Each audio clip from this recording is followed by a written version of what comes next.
Jack twist. Yes. When we made the picture, we knew there was going to be a core of serious moviegoers who would want to see the picture, but we had no idea, of course, that it was going to balloon the way it did. It was a classical linear Hollywood story the way it was told, and yet the fact that this was a gay love story, I thought, well, that's very interesting, but I can't imagine that that's going to be a very big success in this country at this particular time, and obviously I was wrong about that. It's a big step forward for gay themes in movies. I mean, this is a movie that people saw, you know, and people talked about it, and it was up for awards, and it was really, I think, a big part of the public consciousness. It's controversial to someone who's uncomfortable with the topic. I understand why people call it controversial, but I like a bit of controversy, you know? Bring it on.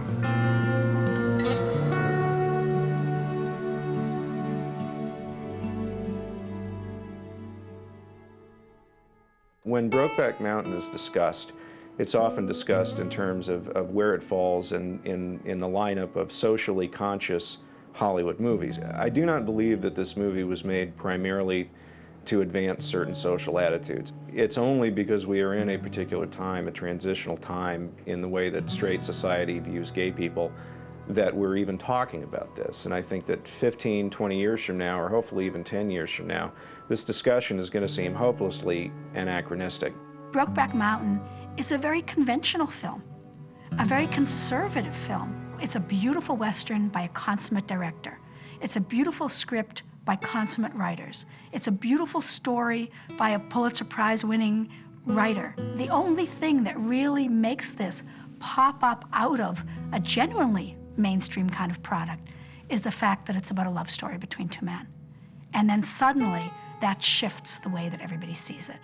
As human beings, we tend to put labels on everything as a way to sort of categorize and feel safe about something. That script is about gay cowboys. Well, I'm not going to give that thing the time of day. I'm not going to waste my time on it. It's a way to reduce it to something very simple when it is something that isn't simple at all. At one point, I remember somebody saying to me, you know, Diana, this movie would get made a heck of a lot faster if it were about a man and a woman. That wouldn't make any sense. We wouldn't make that movie. We've all kind of been told this cliche for so long, you know, and it's always a sort of a heterosexual love story is always like guy gets girl, guy loses girl, guy has to get girl back, and then they live happily ever after. And I think that it gives this weird notion of what love is supposed to be. And when I read this, it felt like the struggles and the trials that it takes to actually be in love and to keep it going, that's what it's about. The script absolutely killed me.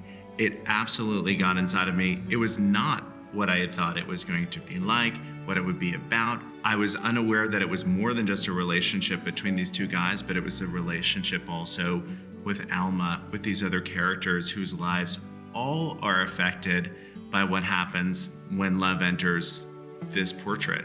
To me, Brokeback Mountain is a love story. That's how I read it, how I like to make it. Of course, we got a gay theme here and all the complexities in the human relationship, gender issues, society issues, and the whole Western thing. But to me, it's a taste of love. It's very hard to articulate that with literature. For me, it's impossible. I have to make a movie. Background! B-Mark!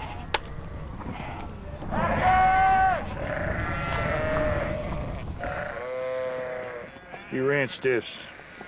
You ain't never no good. You heard random gossip during the production phase, and it was always a bit puzzling. Why are they making this movie? And Ang Lee, he's got a hard career to chart, you know, the Ice Storm, the Hulk.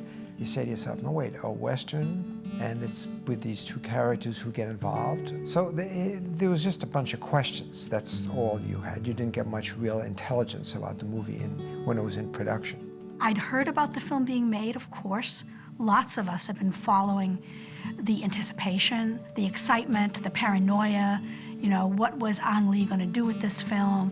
What were Heath and Jake going to do with these roles? The gay press had been full of it. There was a lot of suspicion that they were going to heterosexualize the story. It's just a story of love, and that love exists in all shapes and sizes and forms, and that it does transcend all. We recognized it as it being a beautiful story, and it's one that should be told. You know, one of the funny things was we were making the movie, there was an enormous amount of internet web chatter about how the boys aren't going to kiss and it's going to be this disaster, they're going to sanitize the whole thing. And I said, you know what, just let it sit. Let's not get into extraneous arguments or, you know, kind of press publicity stuff right now, because when people see the movie, then they'll know. We would rather the movie never get made than to be made dishonestly if it weren't made true to who these characters were.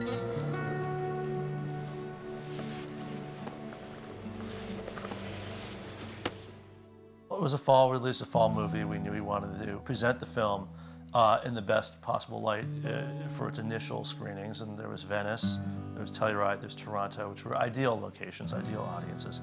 And clearly the kind of firestorm of response that hit immediately, especially as Ang, you know, won Best Film at Venice while we were at Toronto. All that kind of stuff really helped. It's kind of that wonderful moment when it all comes together, you know, as a distributor, as a filmmaker, seeing those things happen. We really had the support of critics, and that was a big deal. It felt like critics really came out to support this movie. We had reviewers saying, you must see this movie. And I think critics understood the importance of the movie and making it feel safe for people who might be nervous about it or the themes to go and see it.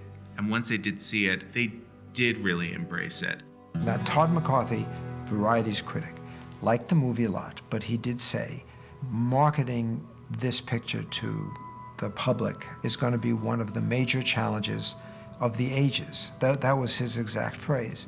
So I think there was a lot of speculation that this picture would be hard to sell. So cut, it does $180 million worldwide in gross. I mean, that's an astonishing number.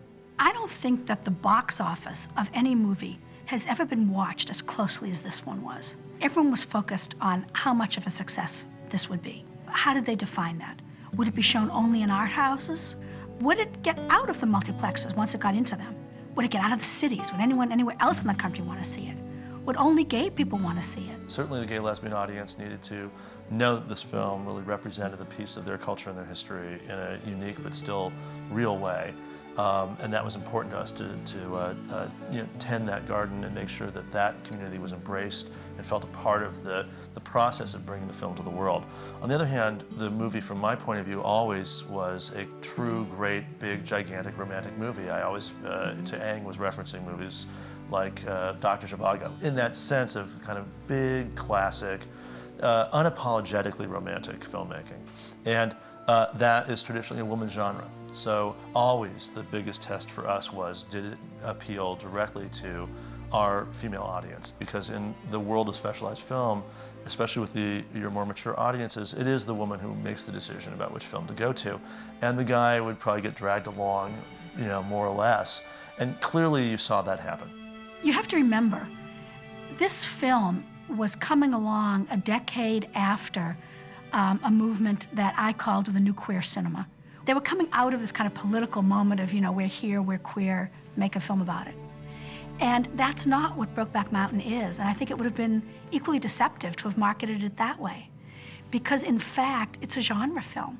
You know, when I saw it at Toronto, I remember people coming out of the screening and saying, finally, we have our own Gone with the Wind. The great thing about the marketing of Brokeback Mountain is that we followed the picture's lead. And we never wavered from that. We never tried to apologize for the picture.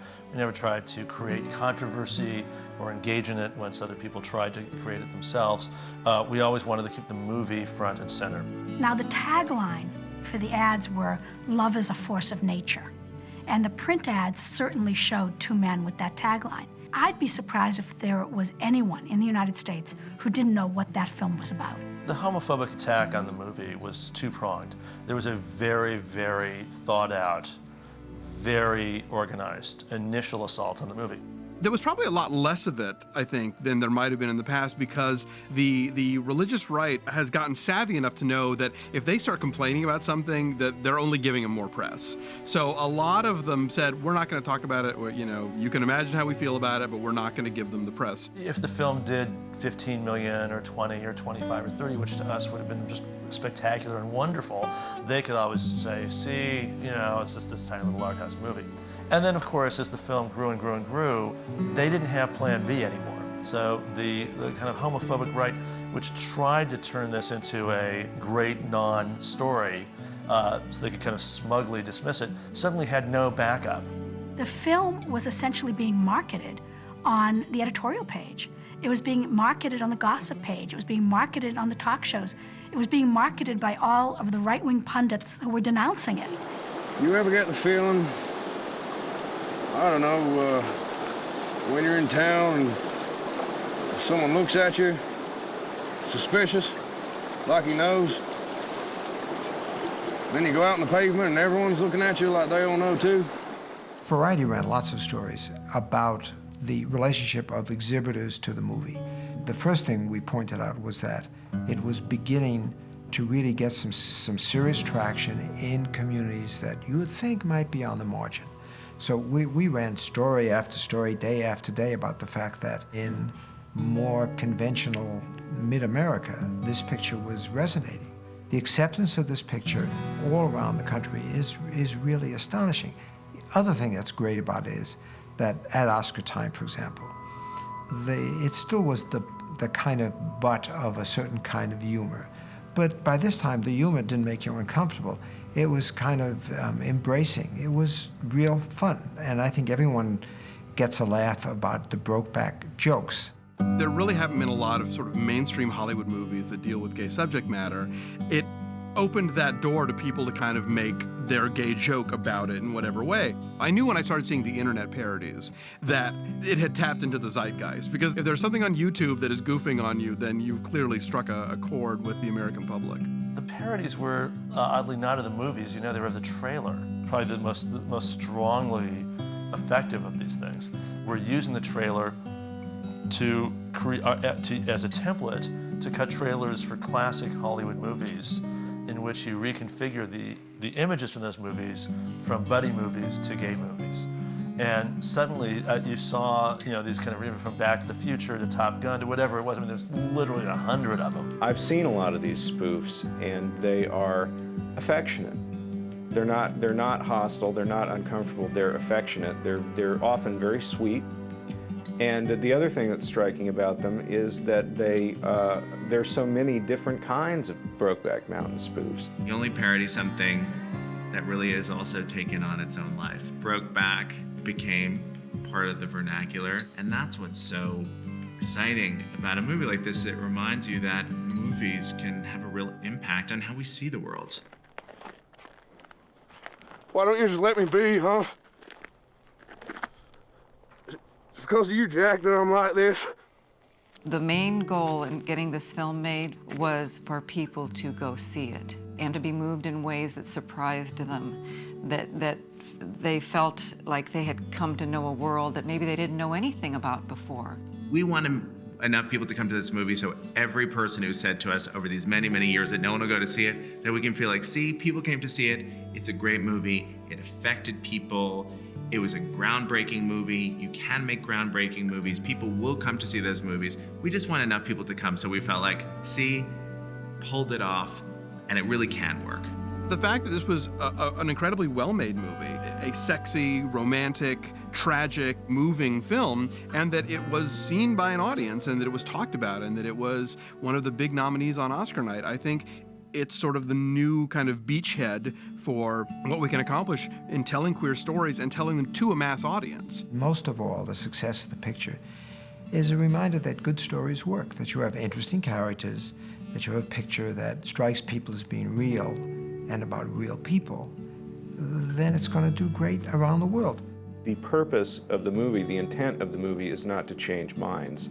It's simply to present this story. It's kind of strange to say, but in a way, the predicament of the movie mirrors the predicament of Jack and Ennis, which is to say that it is about what it seems to be about, ultimately no more and no less, and the context that's put around it is not something that is necessary. It's not something that should have been there in the first place. The story of these two guys should be able to breathe on its own, function on its own, but it can't because of the moment when it came out and the fact that it's probably a less hostile environment than it would have been in, say, 1980, but only a bit less so.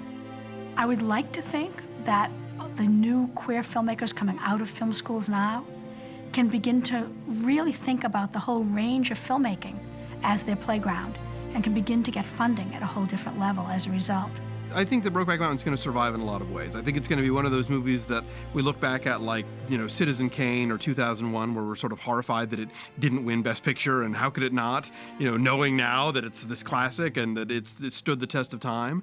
I think for a lot of people, it's going to be that movie that made it a little bit more okay to feel what they feel and to know about themselves. And I think it's going to be, certainly when we look back at the careers of the people involved, this is going to be a real landmark for all of them. This was a lot of people's first Oscar nominations, and it was a movie that brought a lot of these performers to the public attention in one way or another, or at least had us look at them differently. I think this is a movie that, as a film itself, is going to stand the test of time, but in the larger scope of film history is going to be significant. What I did care about was making sure that people, especially young people out there, who, not the homophobes, but rather, let's say, a gay teen who's growing up in a small town and sees this movie coming to town and realizes his friends are going and teachers and community and people at the church and whatever, and suddenly people are talking. And those are the stories that I think most affected us. Those are the letters, and we still get emails and letters all the time from people who really were able to use the film to kind of reach out and feel less alone. They suddenly realize there's a big community out there. I feel it's been a real education in a lot of ways, emotionally, intellectually, about people and about the power of literature and the power of film. The sophistication of the average filmgoer in this country really has raised itself up in so many ways, so that people realize that you can have a huge emotional experience and not everybody has to look like you or talk like you or feel like you.